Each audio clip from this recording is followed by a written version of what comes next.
What's going on, everyone? It's Mo back again, and you're watching Hoop Genius today for another very special sneaker review. We've got the Air Jordan 31s in the Black Cat edition. If you guys haven't seen it already, I unboxed the shoes for Pro Direct Basketball over on their channel, so hit the link in the description below where you can see the unboxing where I run through all the technical details of the sneaker, so you can check that out and then come back here and see the performance review that we've just done. Stay tuned.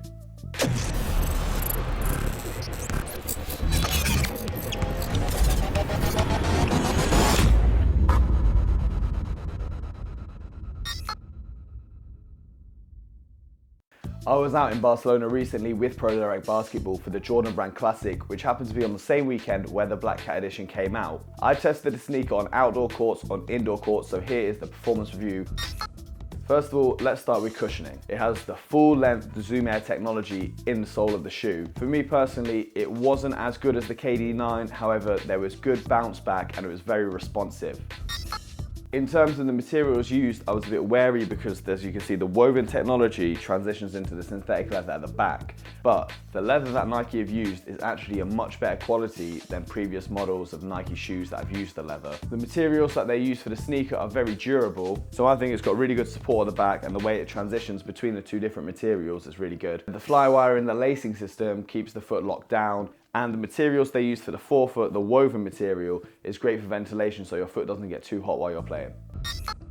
In terms of traction, I've played with this shoe on lots of different courts. The traction is probably where the shoe is let down. They've used this traction pattern here, I think it's called the double helix pattern. If you're trying to play outdoors, I wouldn't say it's the best if you're on kind of a surface that's not too smooth. If you're playing indoors, if you're on a dusty court, you're going to need to keep wiping these. But if you happen to be lucky enough to play on a professional court or a court that's well maintained, these shoes shouldn't have too many problems for you. I mean, there's a little bit of slippage, but I'm sure once you wear them in, you'll be okay. But if you're not a serious player, I wouldn't recommend these purely because the traction on a dusty court could lead you to slipping. I think as the shoe was designed as a throwback to the Jordan 1, it would have made a lot of sense for them to use the Jordan 1 traction pattern instead of this double helix system that they've got in place now.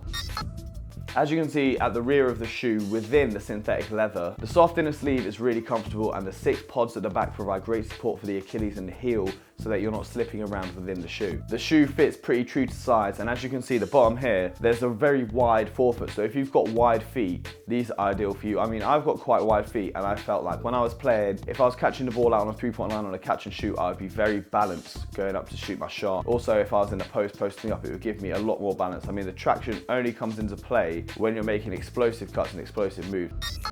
In terms of design, I mean, I ran through the different design features in the unboxing, but I think the design of the 31s is one of the best yet. If you check out Pro Direct Basketball, they've got a whole lot of other colorways that you can choose from, but my personal favorite is the Black Cat. I know you're not supposed to wear performance sneakers off the court, but if you are going to wear a performance sneaker off the court, this would probably be the best one, as it's a very stylish look. If you guys want to see more of what went down at the Jordan Brand Classic in Barcelona, check the link in the description, as I went out there with Pro Direct Basketball, had a great time. There were some great young prospects. Ray Allen was out there, so you can see more in the documentary feature film that they've made, so check it out below. Make sure you're following our social handles, subscribe to the channel, give us a thumbs up, but most importantly, get buckets.